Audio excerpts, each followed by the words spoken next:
තව වසර 2442ක් ගියපුවාම ලැබෙන වෙසක් පුර 15ක් පොහොය දවසේදී මුළු ලංකාව පුරාම වැඩ සිටින සියලුම සර්වක්‍ර ධාතුන් වහන්සේලා අසදෘශ වූයේ අනුරාධපුර සුද්ධ නගරයේ පිහිටලා තිබෙන රුවන්වැලි මහා සෑයේ ගර්භය තුලට වැඩම කරවනවා. වැඩම කරපුවාම එතෙක් දැල්වෙමින් පැවති පහන් නිවිල යනවා, සුවඳ මල් පර වෙලා යනවා, සුවඳ දුම් වෙනසිලා යනවා. ඒ අවස්ථාවේ සියලුම සර්වක්‍ර ධාතුන් වහන්සේලා අහසට පැන නැගලා එක නූලක මුණුපු මුතුයට පේලියක් වගේ නාගදීප රාජායතන චෛත්‍ය ස්ථානයට වැඩම කරවනවා. වැඩම කරපුවාම එතෙක් කල චූලෝදර මහෝදර ඒ නාරජවරු බුදුරජාණන් වහන්සේට පූජා කරපු ඒ මණික් පුටුව පොළවයට වැඩ හිටිනවා. ඒ මණික් පුටුව අහසට පැන නැගුණාම ඒ මණික් පුටුව මත සියලු සර්වක්‍ර ධාතුන් වහන්සේලා තැන්පත් වෙනවා.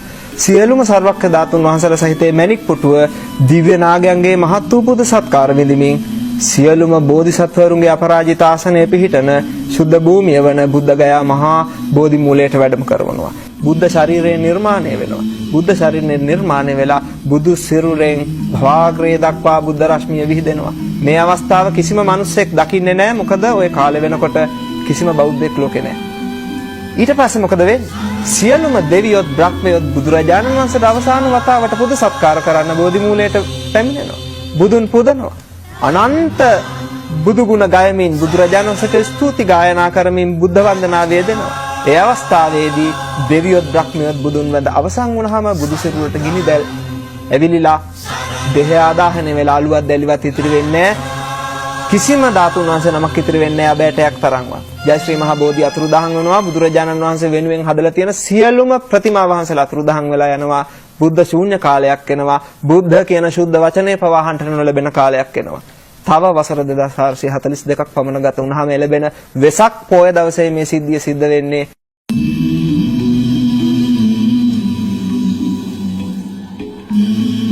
තව වසර 2442ක් ගියපුවාම ලැබෙන වෙසක් පුර 15ක් පොහොය දවසේදී මුළු ලංකාව පුරාම වැඩ සිටින සියලුම සර්වක්‍ර ධාතුන් වහන්සේලා අසදෘශ වූයේ අනුරාධපුර සුද්ධ නගරයේ පිහිටලා තිබෙන රුවන්වැලි මහා සෑයේ ගර්භය තුලට වැඩම කරවනවා. වැඩම කරපුවාම එතෙක් දැල්වෙමින් පැවති පහන් නිවිල යනවා, සුවඳ මල් පර වෙලා යනවා, සුවඳ දුම් වෙනසිලා යනවා. ඒ අවස්ථාවේ සියලුම සර්වක්‍ර ධාතුන් වහන්සේලා අහසට පැන නැගලා එක නූලක මුණුපු මුතුයට පේලියක් වගේ නාගදීප රාජායතන චෛත්‍ය ස්ථානයට වැඩම කරවනවා. වැඩම කරපුවාම එතෙක් කල චූලෝදර මහෝදර ඒ නාරජවරු බුදුරජාණන් වහන්සේට පූජා කරපු ඒ මණික් පුටුව පොළවයට වැඩ හිටිනවා. ඒ මණික් පුටුව අහසට පැන නැගුණාම ඒ මණික් පුටුව මත සියලු සර්වක්‍ර ධාතුන් වහන්සේලා තැන්පත් වෙනවා. සියලුම සර්වක්‍ර ධාතුන් වහන්සේලා සහිත මේ මණික් පුටුව දිව්‍ය නාගයන්ගේ මහත් වූ පුද සත්කාර විඳිමින් සියලුම බෝධිසත්වරුන්ගේ අපරාජිත ආසනයේ පිහිටන ශුද්ධ භූමිය වන බුද්ධගයා මහා බෝධි මූලයට වැඩම කරවනවා. බුද්ධ ශරීරය නිර්මාණය වෙනවා. බුද්ධ ශරීරය නිර්මාණය වෙලා බුදු සිරුරෙන් භවාග්‍රේ දක්වා බුද්ධ රශ්මිය විහිදෙනවා. මේ අවස්ථාව කිසිම මිනිසෙක් දකින්නේ නැහැ. මොකද ওই කාලේ වෙනකොට කිසිම බෞද්ධයෙක් ලෝකේ නැහැ. ඊට පස්සේ මොකද වෙන්නේ? සියලුම දෙවියොත් බ්‍රහ්මයොත් බුදුරජාණන් වහන්සේට අවසාන වතාවට පුද සත්කාර කරන්න බෝධි මූලයට පැමිණෙනවා. බුදුන් පුදනවා. අනන්ත බුදු ගුණ ගයමින් බුදුරජාණන් වහන්සේට ස්තුති ගායනා කරමින් බුද්ධ වන්දනා වේදෙනවා.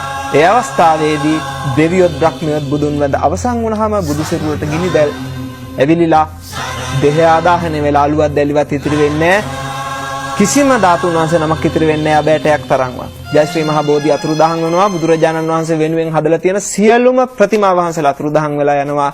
බුද්ධ ශූන්‍ය කාලයක් එනවා. බුද්ධ කියන ශුද්ධ වචනේ පවා අහන්න නොලැබෙන කාලයක් එනවා. තව වසර 2442ක් පමණ ගත වුණාම ලැබෙන වෙසක් පොය දවසේ මේ සිද්ධිය සිද්ධ වෙන්නේ.